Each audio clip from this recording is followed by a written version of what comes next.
This deal drops just days after the most furious diplomatic row in NATO's 77-year history, following President Trump's explosive comments claiming NATO allies stayed off the front lines in Afghanistan. The alliance is effectively paralyzed. World leaders aren't just angry, they are mobilizing. They aren't issuing a press release ban. They are executing a strategic ban.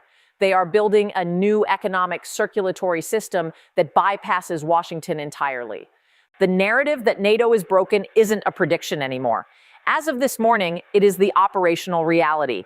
The United States is currently withdrawing from 66 international organizations. We have tariffs of 41% hitting our closest allies. And now the allies have hit back, not with war, but with ink. In this video, we are going deep. We will expose the exact terms of the EU-India deal signed today, the specific insults that caused the UK and Germany to turn their backs on the White House, and the terrifying economic reality of an isolated America in 2026. This is the story of how the West divorced the United States. To understand why Ursula von der Leyen and Narendra Modi are smiling in New Delhi today, we first have to understand why Keir Starmer and Boris Pistorius are seething in London and Berlin. The catalyst was not a policy paper, it was an insult. Last Thursday on Fox Business, President Trump made a claim that essentially rewrote the history of the war in Afghanistan. In a bid to justify his isolationist stance and his threats to leave NATO, he stated that America's allies, nations like the UK, Canada, Germany, and Poland, quote, stayed a little back, a little off the front lines, while American troops did the fighting. The diplomatic fallout was instantaneous and nuclear. For the first time in decades, the British Prime Minister publicly rebuked a sitting US president with visceral anger. Sir Keir Starmer called the comments, frankly, appalling and insulting. Let's look at the data, because the data is what triggered the fury. The United Kingdom lost 457 service personnel in Afghanistan. Canada lost 158. Germany lost 59. Denmark per capita suffered some of the heaviest casualties of the coalition. These weren't soldiers guarding the rear. They were in Helmand province. They were in Kandahar. They were dying in the same dust as American Marines. German Defense Minister Boris Pistorius didn't hold back. Breaking diplomatic protocol, he went on German public broadcaster ARD and demanded an apology. He said, "It is just not right, and it is disrespectful to talk about the dead of your allies in that way. To claim something else today is simply not true." This isn't just hurt feelings. This is the disintegration of trust. The Article 5 guarantee, the promise that an attack on one is an attack on all, relies entirely on the belief that the U.S. respects the sacrifice of its allies. When the President of the United States dismisses the blood spilled by British and German soldiers as staying back, he isn't just being rude, he is telling them that their alliance is worthless to him. And the reaction wasn't just words, it was a realization. Europe realized that the Trump storm wasn't weather they had to wait out, it was a climate change they had to adapt to. If the U.S. president doesn't value their blood, he certainly won't protect their borders. This realization accelerated everything. It turned the slow-moving negotiations with India into a frantic sprint. If NATO is broken, and if the transatlantic trade bridge is burning under 25% steel tariffs and 15% auto tariffs, Europe needed a new partner. They looked east, and they found the world's most populous democracy waiting for them. So let's look at what happened today, January 27, 2026. While Washington was arguing about tariffs, Brussels and New Delhi finalized a deal that has been in the works, on and off, for nearly 20 years. The European Commission calls it the mother of all deals. And the numbers back that up. This is not a minor adjustment. This is a total economic integration of the Eurasian Rim, excluding the United States. Here is the breakdown of the authentic data released this morning. The agreement creates a free trade zone of over 2 billion people. It eliminates tariffs on 96% of EU goods entering India. This is unprecedented. India has historically been one of the most protectionist economies in the world. They don't just open their doors, but for Europe, they kicked them down. Let's talk about cars.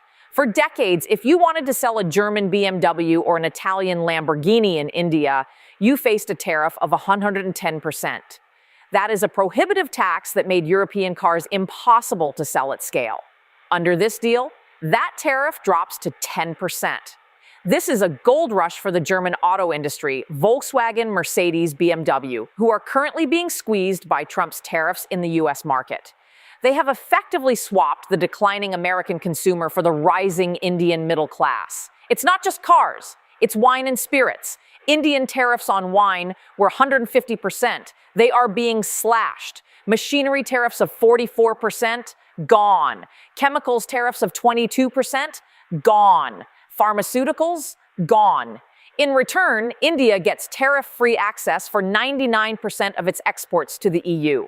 Textiles, leather, jewelry, sectors that employ millions of Indians, now have a direct tax-free pipeline to Paris, Berlin, and Rome.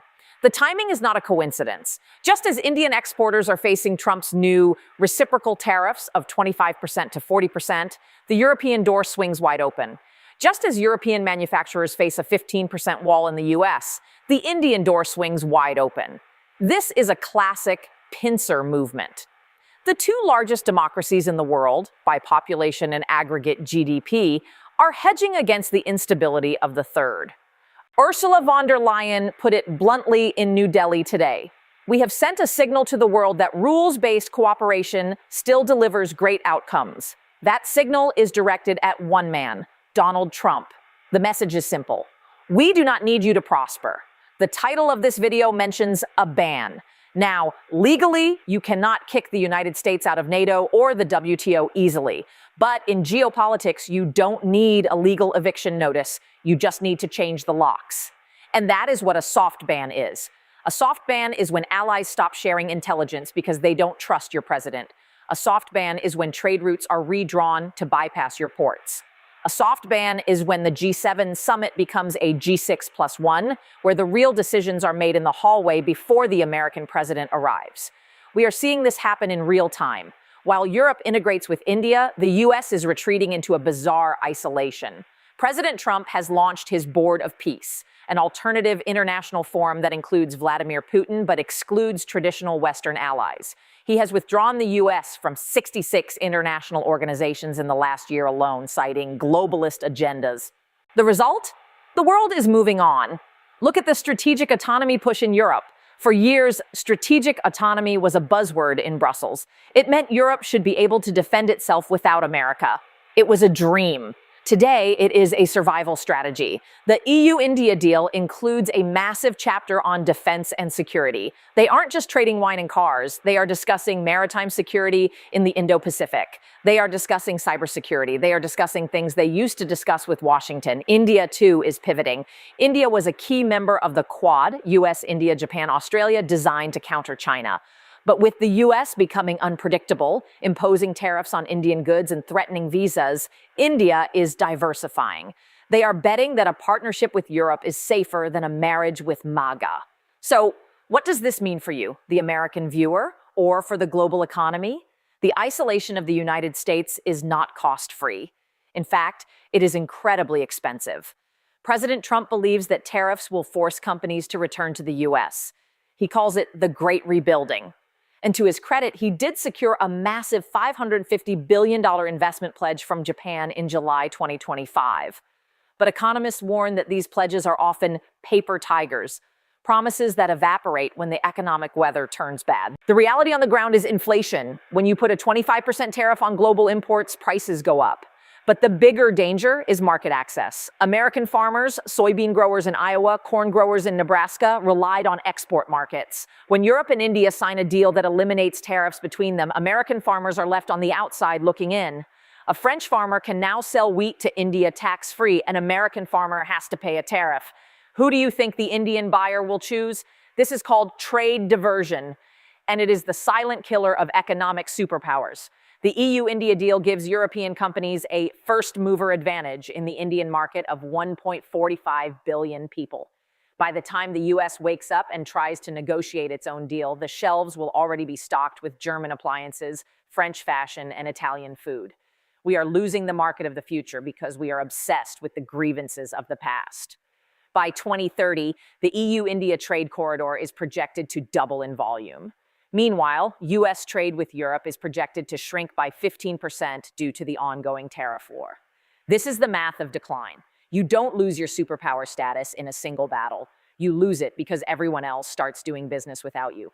And we cannot talk about this diplomatic breakdown without mentioning the absurd yet dangerous Greenland crisis. It sounds like a joke, but it is a major driver of the current NATO fracture. President Trump has renewed his interest in purchasing Greenland from Denmark. When Denmark refused again, tensions spiked. Trump threatened tariffs on Denmark, a NATO ally. This isn't just about real estate, it's about the Arctic. As the ice melts, new shipping lanes and resources are opening up. The US wants control.